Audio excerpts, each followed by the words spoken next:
on the periphery of a craft.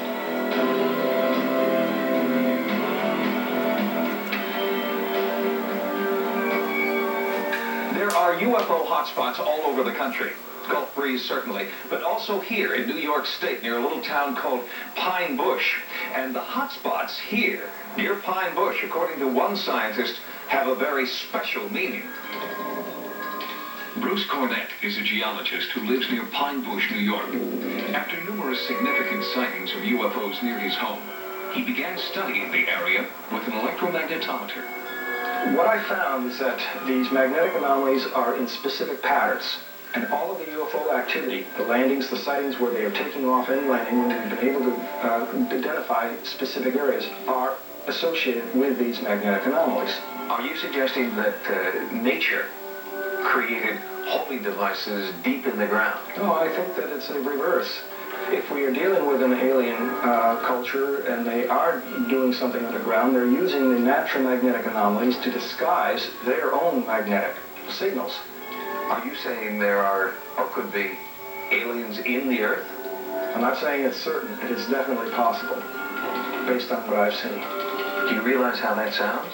I don't like the idea just simply because it is so outrageous. Then I would have to also add some of the photographic data that I have that shows, at least in one particular case, a UFO going up at a 7-degree dive right down into the ground, what appears to be. Ellen Crystal has been investigating the Pine Bush Flap since the early 1980s. In her book, A Silent Invasion, she documents hundreds of UFO encounters in the area. Working independently, her findings seem to coincide with those of Bruce Cornett. These ships kept coming back to the same fields night after night after night, the same places in the woods.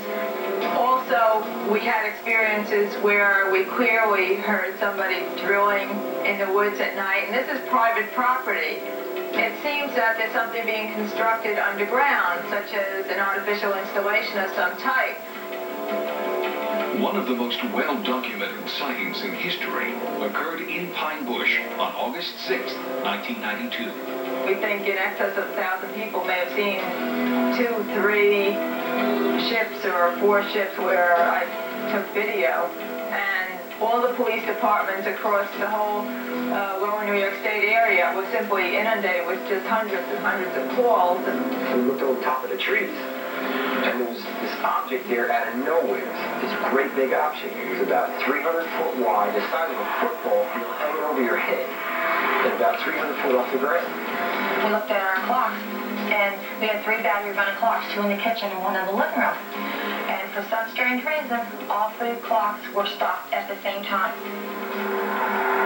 Just about everyone in Pine Bush has seen a UFO. In his barbershop, Butch Hunt hears a lot of stories from eyewitnesses about strange alien encounters. Well, about 60% of the people around here, I think, have seen something. And some talk about it and some don't. They're just afraid to talk about it. Afraid of ridicule and intimidation. The one that we saw was over a Red Mills Bridge. There were 6 of us in the car, but it just so nice. It just glided right over the trees. And we just got out and stood there. Just looked at it, and nobody said a word. But the whole episode was probably 30 seconds. But it was huge. It was bigger than the bridge. UFOs are cited by all kinds of people, including the most credible professionals that you can find. In addition, when we have multiple witnesses who all tell the same story, then we can say, well, that's probably a pretty good report. If we have enough detail in a given report that we can rule out all of the normal explanations, it's not the planet Venus, it's not the Aurora Borealis or a meteor, it's not an aircraft that we can name, then we are talking something very credible. No one disputes that there have been unidentified flying objects sighted around the world. Where ufologists and skeptics differ is in how they interpret these sightings. Some skeptics believe that all UFOs are really conventional aircraft, while others see